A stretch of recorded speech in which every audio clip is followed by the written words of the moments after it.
বাদ করছে আরো লোক।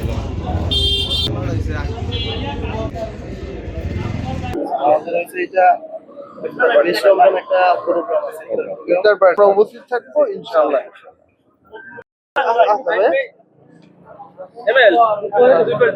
একটা তো সবাই রাখি ভাই ভাই হ্যাঁ বাবা ভাই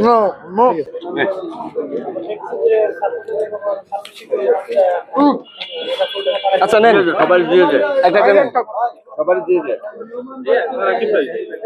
জি আসসালামু আলাইকুম। আজকে আসছি আমাদের প্রিয় ভাই জেলা সভাপতি এবং সেক্রেটারি ভাইদের সাথে যোগাযোগ করতে ছাত্র দলের। আমরা দুইটা দাওয়াত নিয়ে আসছি। একটা হচ্ছে আমরা হচ্ছে নববর্ষের যে ক্যালেন্ডার এই শুভেচ্ছা ভাইদের সাথে শুভেচ্ছা বিনিময় করতে আসছি। আর দ্বিতীয় হচ্ছে আগামী 20 রমজান আমরা একটা ইফতার মাহফিল করব বন্ধু সংগঠনের সাথে নিয়ে। তো সেইগুলোকে ভাইদেরকে দাওয়াত দিতে আসছি। আর পাশাপাশি আমাদের যে রাজনৈতিক যে একটা সহাবস্থান ভাইদের সাথে যে ভালো সম্পর্ক, এটা তো আমাদের আলহামদুলিল্লাহ এখনো বজায় আছে এবং ইনশাআল্লাহ আগামী থেকেও এটা বজায় থাকবে। সেই উপলক্ষে ভাইদের সাথে একটু কুশল বিনিময় করতে আসছে আর কি। নতুন বছরের ক্যালেন্ডার এবং তাদের ইফতার পার্টির দাওয়াত দিতে এসেছে ছাত্র শিবিরের সভাপতি, সাধারণ সম্পাদক সহ অন্যান্য নেতৃবৃন্দ।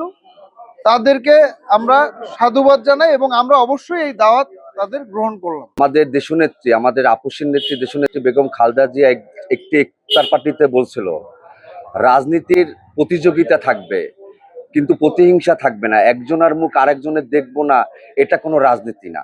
আমরা সেই পথটাই আবার আসছে। আল্লাহর রহমতে আমাদের দেশনেত্রী বেগম খালেদা জিয়ার কথাটা কবুল হয়েছে। আমরা এই স্বৈরাচার পতনের 5ই আগস্ট পেয়েছি। আমরা সবাই মিলেমিশে আমরা এই দেশটাকে গড়ব। আমরা চাই রাজনীতি হবে সুন্দর একটি বাংলাদেশ গড়ার জন্য। আমাদের সকলের, আমরা রাজনৈতিক দল ভিন্ন হইতে পারি কিন্তু আমরা সকলে একসাথে বসবাস করি, একসাথে থাকি। এই জন্য আমাদের সকলের সবকিছু একসাথে হবে ইনশাল্লাহ। সুন্দর একটি বাংলাদেশ গড়ার জন্য আমরা সকলে ঐক্যবদ্ধ থাকবো ইনশাল্লাহ।